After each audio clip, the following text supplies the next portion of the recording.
Almost 1700 years ago, the Emperor Constantine built what is perhaps the most famous church in all the world. This is the Church of the Holy Sepulchre in Jerusalem. This church was built around the year 400, even a bit before that. And over the centuries, it's been destroyed, it's been rebuilt, but yet still it stands.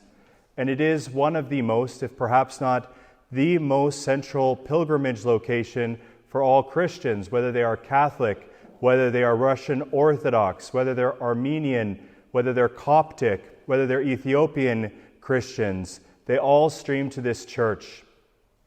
When you enter the Church of the Holy Sepulchre, you pass through the front door, and as you take a right, there is a steep flight of stairs that are very ancient and have been worn smooth by the pilgrims that have walked up these stairs over the centuries.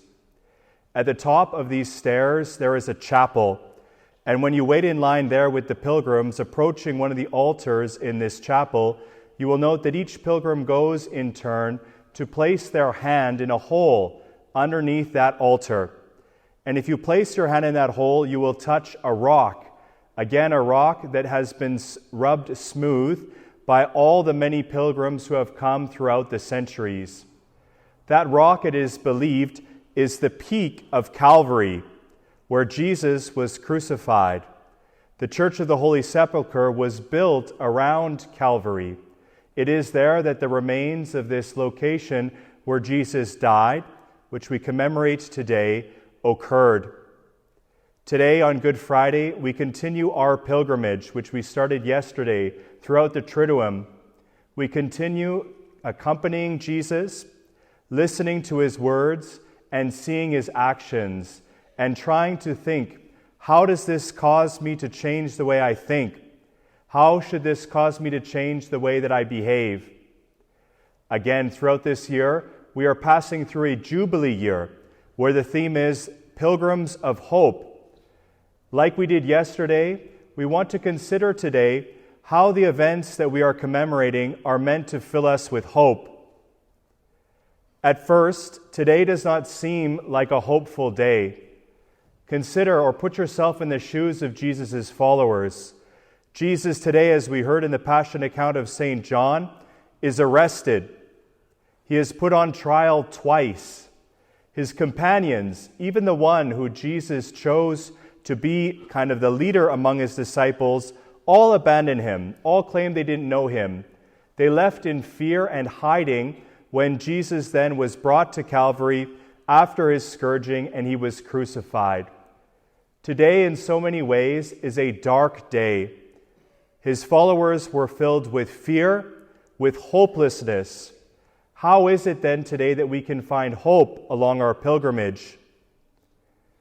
Perhaps at first, we need to accept the fact that today is difficult, that part of today is this darkness that we need to pass through as followers of Jesus before we can experience the light. We need to, it seems, along our pilgrimage, spend time with that fear, with that hopelessness, with that pain that Jesus' followers experienced before we can experience that hope that Christ gives us. A central message for today is that sin, human disobedience, has consequences. This is the story that we read from the opening pages of the Bible, the story in the Garden of Eden, the transgression of Adam and Eve. When we read throughout Genesis, we see that sin, whether it's greed, whether it's murder, whether it is lust, whether it is greed, always has a consequence. Sin ultimately broke the world. It's as though when we read the pages of Genesis, that sin is sort of like a virus. It begins to impact everybody, and it spreads and it spreads, and it brings hurt and it brings pain. It is a cycle, and each of us in our ways are caught in this cycle of sin. Each of us do things that have a negative impact on others, that cause a kind of chain reaction. Take, for example, if someone says something to me that might be hurtful, that has an impact on me, that might impact the way I speak to someone else, the way I might say something uncharitable to them, who in turn then is impacted and might go on to hurt others. Since the beginning, really, of humanity, sin has been there, and it's been this chain reaction, bringing pain, bringing destruction, bringing hurt to all. This really is that dark part of today, this reality of sin, the consequences of sin, our own sins, that we need to face and grapple with as we journey with Christ. There is, of course, even today, hope. We call today Good Friday. It is good for a reason. There is hope to be found in the events of today. One incredible, important point for our hope is that in the midst of our sin, God didn't leave us alone. In the midst of our sin, the merciful God sent Jesus Christ to die for us. God chose to intervene. He chose to do something about the problem of sin. We find this point really in the earliest texts of the New Testament. Perhaps one of the earliest texts we find in the New Testament is Paul's first letter to the Corinthians. And in chapter 15, Paul recounts a creed that he himself had learned from the community. Each Sunday we profess creeds, whether it's the Apostles' Creed or the Nicene Creed, but a more ancient creed is the one that Paul recounts in 1 Corinthians 15. And there he says that Jesus died for our sins. The death of Jesus, in a mysterious way, is meant to stop this chain reaction of sin, is meant to stop the pain, the cycle of sin that each of us are caught up in. And this indeed is a great mystery. How is it that God, who became a human being, who is sinless, who can die in our place, causes this cycle of sin to stop, brings life from death? Authors throughout the New Testament try to find ways in order to grapple with this great mystery. One important way they try to understand how it is that Jesus died for our sins was in the suffering servant that we find in the prophet Isaiah. We heard this in the first reading. The prophet Isaiah in several places discusses this servant who is sinless, who is righteous. This servant is taken, is persecuted unjustly, and suffers. This servant is God's suffering servant. But in the book of Isaiah, we see an incredible message that the suffering of this servant is not without purpose. The suffering of this servant brings about vindication and salvation for all people, even for those who are persecuting the suffering servant. Various authors in the New Testament, whether it's Paul or the evangelists in the Gospels, see in Jesus Christ the fulfillment of this suffering servant. They see that in Jesus Christ we have the ultimate sinless one who takes upon himself all the violence of this world. It was not justified. He didn't earn it. But he takes this upon himself. He takes it and he dies, and he transforms that violence and hate into new life. This then is a sign of hope for today, that Jesus came in the midst of our sin. He did not leave us alone, but is with us, and he brings an end to this cycle of sin.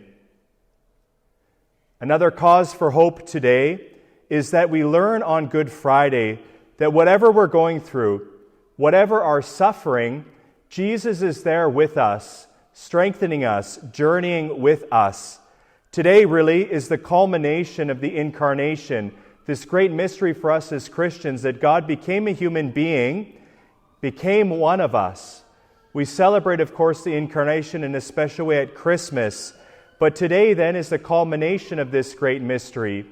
We believe that God became a human being in Jesus. He was human like us in all ways except for sin.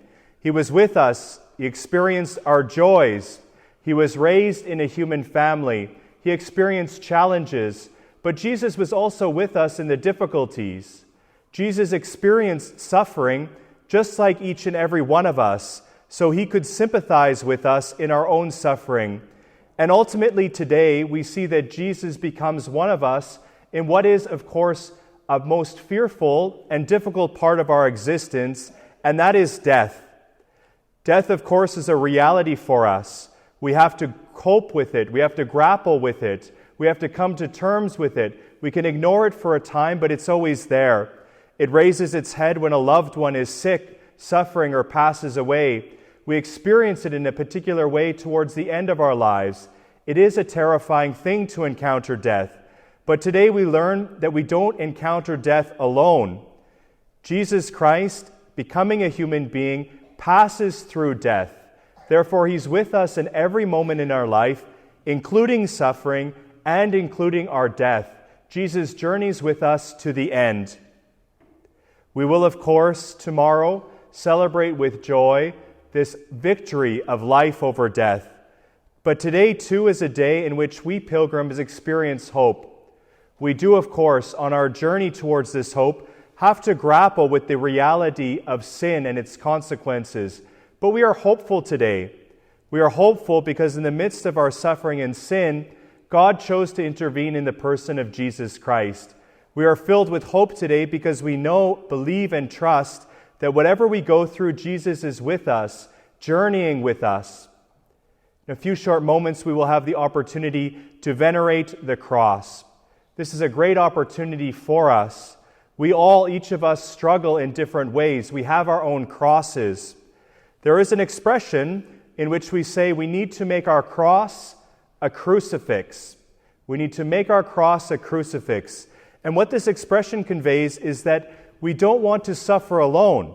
We don't want to carry our cross alone. We want to make it a crucifix by inviting Jesus into that cross with us, because that is why Jesus came to suffer and die for us.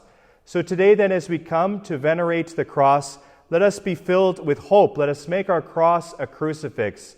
Let us be filled with hope that Christ became one of us. He came and he suffered and he died for us so that we would never be alone.